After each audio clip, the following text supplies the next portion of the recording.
Tropical storm Ernesto is moving through the U.S. Virgin Islands and impacting Puerto Rico.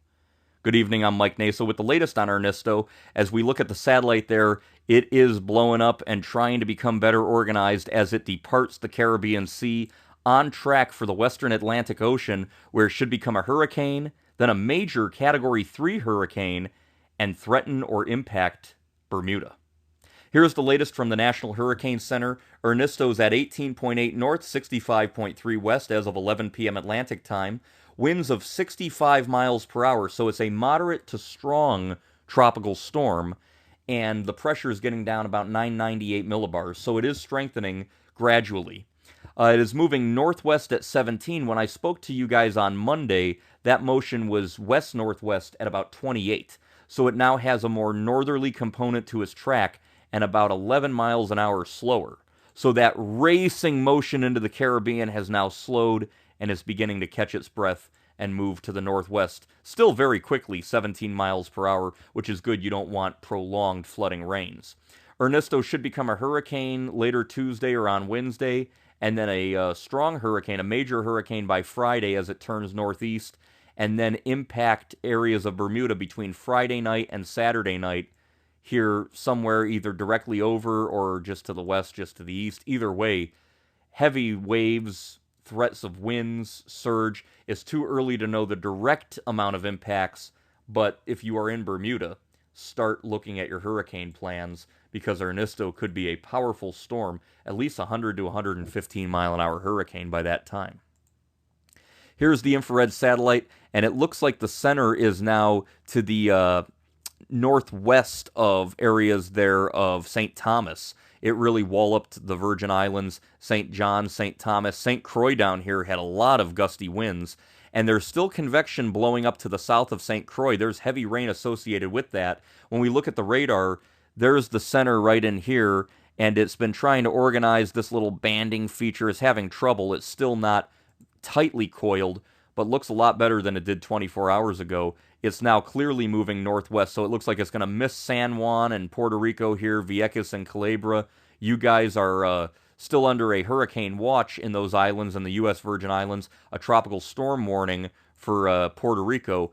All of this heavy weather here on the south side of the storm is still going to rain like mad over the islands and Puerto Rico, so we're not done yet with the nasty weather in this area of the Northeast Caribbean.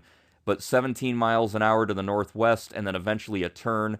We should, within the next 12 hours, maybe 15 hours, get this nastiness from Ernesto out of the way and get back to nice tropical Caribbean weather.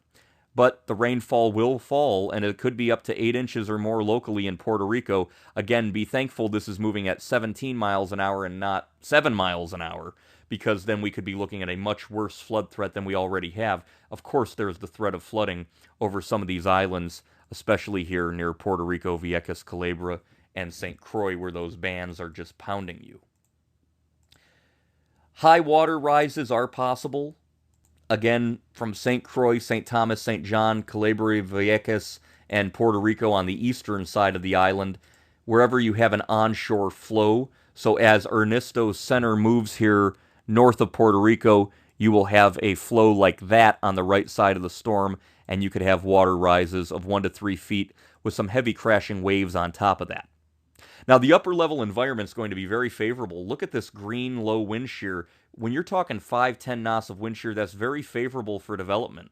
And so we should see Ernesto strengthen. You can see that even better here on this map. Whenever there's black and blues, that's very low wind shear. So the waters are warm and the shear is low, and Ernesto should be able to intensify quite rapidly into a major hurricane as it pulls to the northwest. The good news is that'll happen over water.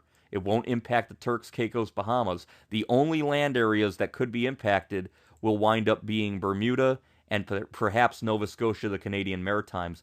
Nova Scotia up here, up in this area, if I can switch to black, there we go, up in here, Newfoundland and the Canadian Maritimes, and then Bermuda, you're right squarely in the middle of these European model ensembles, all indicating perhaps a significant impact. The GFS model isn't much better. Look at all these models. You can't even see Bermuda on this map because so many lines are crossing it. So again, Bermuda, you guys really need to be ready for whatever Ernesto may do.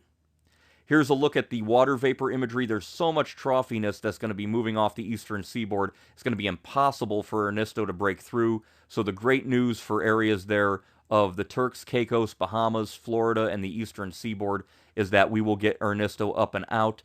But the bad news is this little red circle I drew right here is the island of Bermuda. Now, they're a pretty sturdy island. They've taken a lot of beatings over the years. You would think for a little island out there in the middle of nowhere, they wouldn't get hit as much as they do, but they do, because we have a lot of storms that turn out. So Ernesto, hopefully you won't be hit that bad in Bermuda, but as of now, Ernesto should be a powerful hurricane, a Category 2 or 3, taking aim at that island. We're going to be watching it very carefully. So that's the latest on Tropical Storm Ernesto. There it is, spinning just to the north of St. Thomas and just to the northeast of Puerto Rico. Watching it move to the northwest, it should become a hurricane, then a major hurricane, and threaten Bermuda. I'm Mike Naso with the latest, and I'll talk to you next time.